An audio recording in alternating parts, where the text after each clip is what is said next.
What's up, guys? It's Carrington, and in today's video we are driving a McLaren 720S Spider, which I have driven McLaren 750S before, like the Artura, other McLaren products, but I haven't really driven that many 720Ss, so it's going to be good to go back in McLaren's lineup and see what they changed between the 720S and the 750S if you are on the market for a supercar like this. Now, obviously, used 720Ss are going to be a little bit more affordable than a brand new 750S. And so I will attempt to explain to you guys what you would be paying extra and getting compared to this, a 720S, which, again, new 750Ss are like in the $400,000 to $500,000 range, whereas this is pretty much like 50% of that, like $250,000.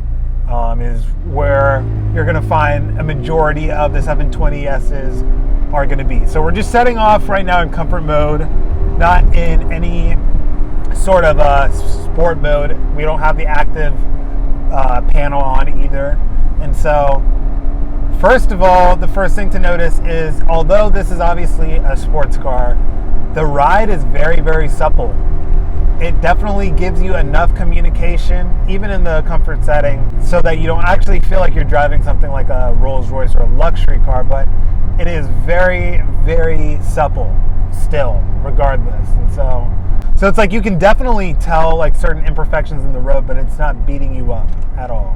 Now I'm going to turn on the active panel, and I'm going to just put this thing in sport mode for the powertrain and transmission, and then I'm also going to keep it in comfort. Well, actually, let's just try the sportier suspension, see what that changes.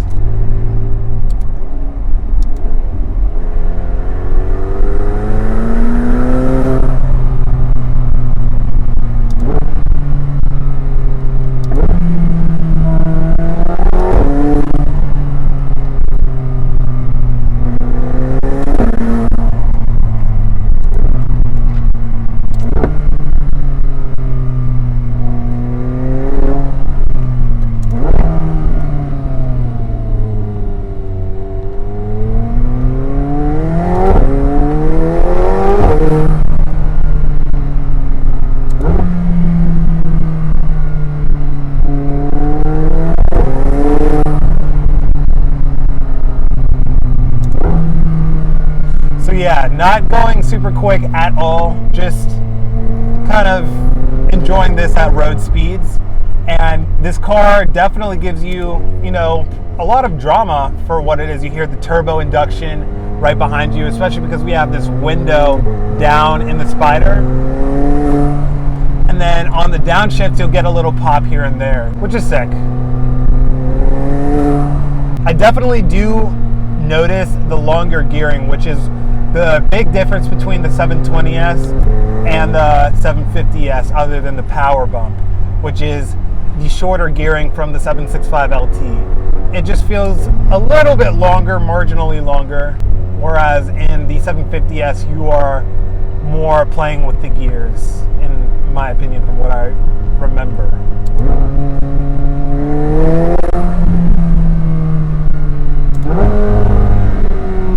But so far, this feels very, very much similar to a 750S. You're not losing paying half the price for a 720S over a 750S.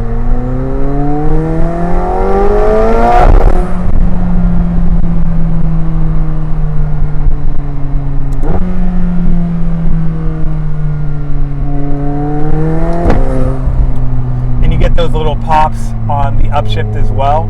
So this reminds me very much of the 750S. Again, maybe the shifts aren't as aggressive in the sport mode as the 750S, but that is like marginal.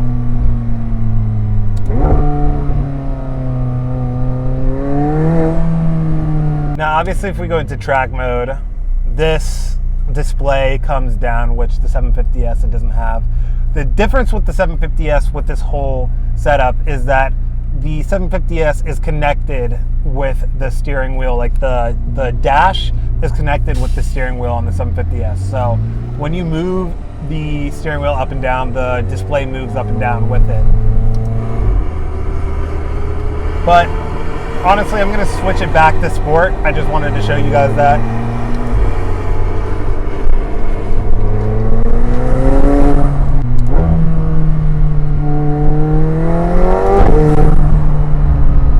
Still pretty explosive gear changes on the sport mode, which track mode, it smoothens those shifts out, but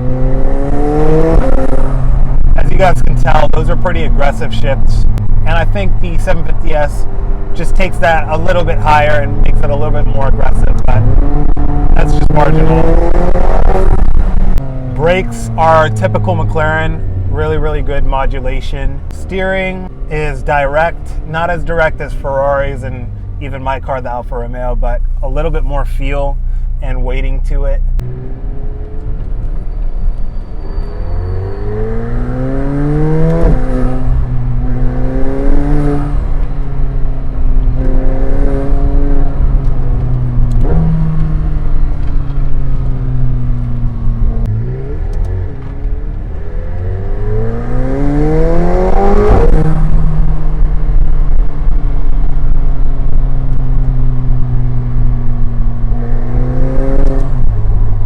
But yeah, guys, as you guys can see, you don't have to be going insanely fast on the road in order to enjoy this. You can be behind somebody, not, breaking the speed limit, and enjoy going into boost a little and coming out. So yeah, guys, the main difference between the 720S and the 750S is that the 750S is probably like to the nth degree more intense with the shifts and with the boost. And the quick gearing definitely adds to that.